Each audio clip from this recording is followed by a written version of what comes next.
Hey y'all, Coach in the Fight here, talking about how we are supposed to calculate our seasons, our years, our days, our months, and our holy day seasons. There is a lot of confusion about how we are supposed to calculate these days because there is many people who want to talk about the calculations of the seasons somehow without using the scripture.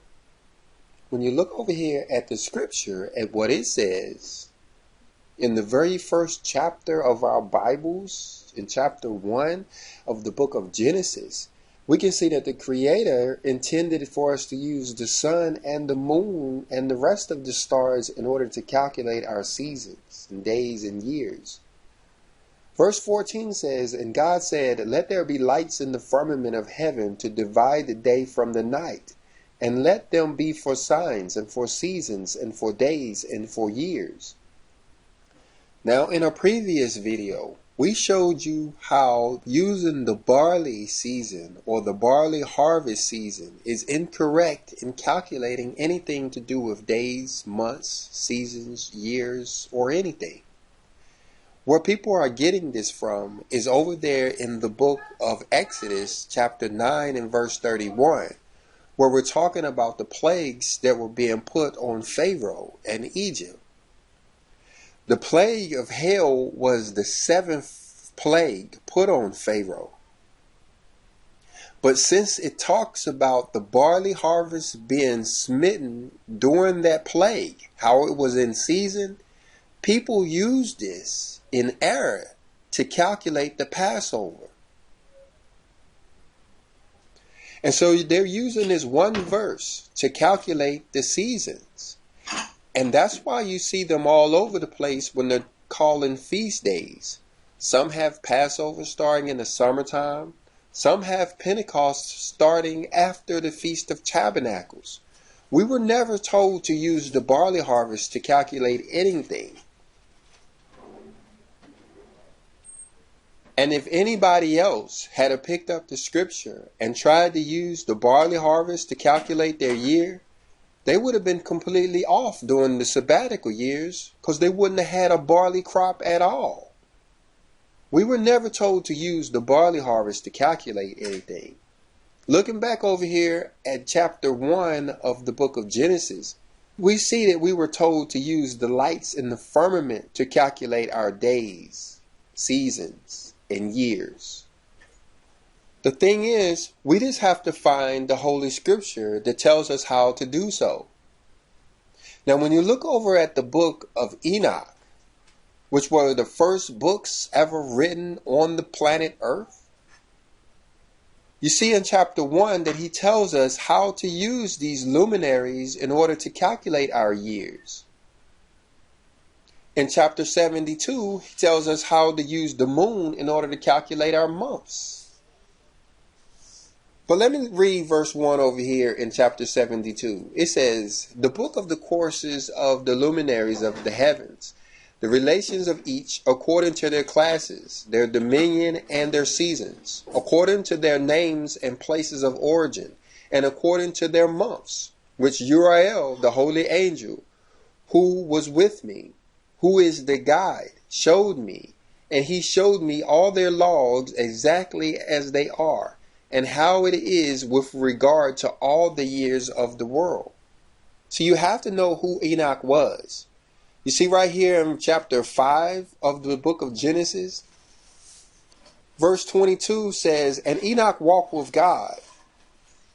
Now, understanding how the word God and Lord are used in the Bible, this is confirming what the book of Enoch says over here when he says, "Which Uriel, the holy angel, who was with me." Enoch walked with angels. Enoch was taught by angels. Enoch was taught by the righteous angels, while the fallen angels were teaching Cain's people how to make war, how to commit abortions, and a whole lot of other things. Enoch was learning how the solar system worked, how the days are supposed to be calculated, how the months are supposed to be calculated, as well as the years. Now, I have been studying the relationship between the luminaries and the sacred calendar for over 25 years now. You can find several classes that we've done on our channel by searching for Enoch calendar. So as a brief summary to show how the luminaries are used to determine our seasons, let's just pull out a few verses from the book of Enoch, chapter 72 and 73. In chapter 72, verses 7 through 10, we see how the year is calculated. It tells us in so many words that the beginning of the year falls after the spring equinox. You see right there where it says the days become longer and the nights shorter. If you read down further in chapter 72, it will tell you how in the 12th month the days and the nights are equal. So in essence, the Father's calendar starts with spring. This is how we start the beginning of the year. Now, in order to know the beginning of the month, you have to jump down to chapter 73, verses 7 through 8. It explains how the months begin with the first visible crescent of the new moon. So the first month of the year would begin with the first sighting of the moon after the spring equinox. And to round it off, we jump back to the book of Revelations that tells us that our days begin in the evening time at sunset, when approximately 99% of all humans are awake unless they work the night shift or are sick.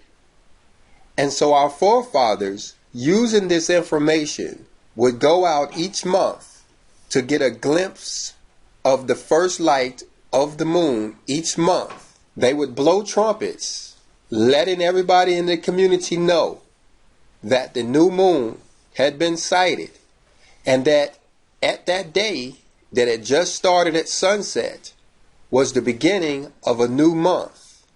And that is how the sacred calendar works. Independent of a barley harvest season, which could be altered due to too much rain or not enough rain, too much sun or not enough sun, bad seed, improper planting practices, or a number of other variables that can throw the harvest season off by days, weeks, and even months. This is how we were supposed to calculate our seasons, not barley harvest seasons or any other harvest season. So my question to those guys that want to use the barley harvest season, why and how have you gotten away from what the scripture says? Why have you found the scripture invalid and have gone on to create your own idea of when the season starts? Why was chapter 1 of the book of Genesis not good enough? Why is the sun and the moon not good enough? Why was the scripture found inadequate enough that you had to create your own methods? And more importantly, why are you getting it wrong so often?